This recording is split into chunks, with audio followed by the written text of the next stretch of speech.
العجب العجاب، يعني كلمة شيء بهذا الشكل، عندما شيء أو شيء، كلمة شيء في كل القرآن الكريم، ما في كلمة ولا آيتين ولا ثلاثة ولا أربعة ولا 100 ولا 200 ولا 300، أي كلمة شيء في القرآن الكريم رسمت بهذا الشكل. طبعا عندما تأتي مكسورة ومرفوعة، ما شيء شيء الذي براء، أنا أتحدث عن شيء رسمت بهذا الشكل، شيء أو شيء بهذا الشكل في كل كتاب الله. طيب في موضع واحد فقط رسمت بهذا الشكل. فأنا أقول الكاتب ده لو أصلا دي إمكانيات بشرية، كيف في كل القرآن يكتبها بالشكل ده وفي موضع واحد يكتبها بالشكل ده من غير ما يكون في معنى؟ فطيب المعنى شنو؟ عندما رسمت بهذا الشكل اللي هو كإملائنا كما في الإملاء، هي تتحدث عن شيء وقع عليه فعل التشيع الإلهي، دخل إلى ساحة الشيئية. يعني الشيء الموصوف عندما ربنا يقول والله خالق كل شيء، كل شيء، كده كل شيء هالك إلا وجهه، والله على كل شيء قدير، كلها بهذا الشكل. تصف أشياء دخلت إلى ساحة التشيع، يعني ربنا أداها الحيثية على أنها تصبح شيء، يعني اتشيعت، دخلت إلى ساحة علم التشيع الإلهي.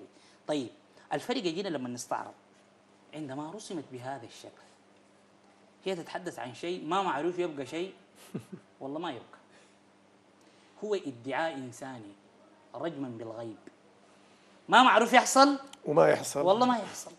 قوله تعالى ولا تقولن لشيء إني فاعل ذلك غدا إلا أن يشاء الله.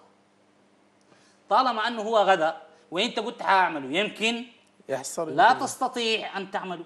طالما أنه ما معروف يصبح شيء فعلي يدخل ساحة التشيع أو لا يدخل، رسم بشكل مختلف عن أشياء الله دي كلها، لأنه ما معرف يحصل. لا زال في رحيم الغيب ولا تقولن لشيء إني فاعل ذلك غدا إلا أن يشاء الله. طالما أنه هو غدا ما معروف يمكن ما يحصل، رسم بشكل مختلف. هل هذه قدرات بشر؟ ده توجيه بشر؟ يعني مستحيل يكون هذا الكلام. أيضا نأتي للنموذج الأخير، ودي بالمناسبة بتفيدنا في مسألة منهجية ولقضايا كبيرة جدا، اللي هو مدلول لفظ الصحبة. مدلول لفظ الصحبة في القرآن الكريم صاحب، وفي الحقيقة هي كلمة صاحبه أو نقول صاحب رسمت بالشكل هكذا، ورسمت في القرآن كذلك بالشكل هكذا. طيب ودي تقودنا لمسألة مهمة وجوهرية تفيدنا في فهمنا للدين بصورة عامة. عندما يثبت الألف في الصحبة، عندما يثبت الألف هكذا زي ما اعتدنا نحن، كما اعتدنا نحن، تصف على أن المتصاحبين أو الموصوفين بالصحبة هنا الصحبة بينهما ليست كاملة في كل شيء، ليست متسقة، يعني جماعتهم صحبة زمان أو ومكان، ولكن هنالك اختلاف في الفكر أو في العقيدة أو في الرؤى. يعني الناس ما في انسجام كامل. نشوف بالرغم من أنها شنو رسمت بهذا الشكل. طيب عندما ترسم بهذا الشكل تخبر على أن الموصوفين بالصحبة هنا أصحاب تماما، صحبة زمانية وصحبة مكانية وفكرية وصحبة وعقدية، فكرية وعقدية. لذلك جميع أصحاب الجنة رسمت هكذا، جميع أصحاب النار ما هم حيتصحبوا في نارهم دي العياذ بالله، صحبة زمانية ومكانية وقبل عقيدتهم سوا، رسمت بهذا الشكل، تحكي عن اتساق كامل في الصحبة. طيب قلنا أصحاب النار وردت هكذا، أصحاب الجنة كلها رسمت بهذا الشكل. شوف اللفتة عندما تتحدث عن صحبة أبي بكر الصديق رضي الله عنه للنبي عليه الصلاة والسلام في الغار، مش كانوا أصحاب؟ هل كان في اختلاف عقدي؟ على الإطلاق مستحيل. شوف قال شنو؟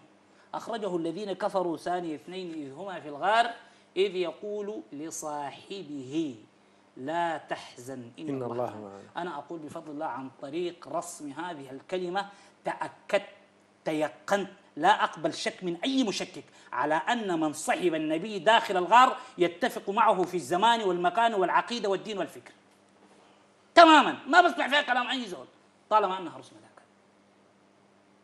إذ يقول لصاحبه لا تحزن إن الله معنا، رسمت بهذا الشيء.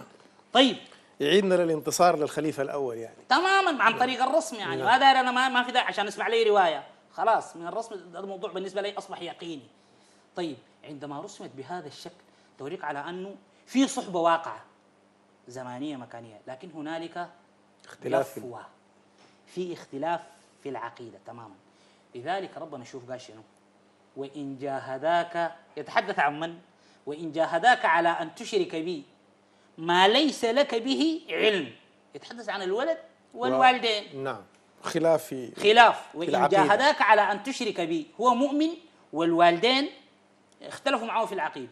وإن جاهداك على أن تشرك بي ما ليس لك به علم فلا تطعهما وصاحبهما في الدنيا معروفا. بتلقى الألف قاعد لأنه في شنو؟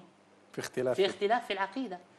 الصحبة واقعة زمانية مكان هو قاعد معهم في البيت ياكلوا سوا ويشربوا سوا، لكن هو مسلم وهم مشركين، لكن هم مؤمن. مشركين. نعم. أثبت الألف مباشرة.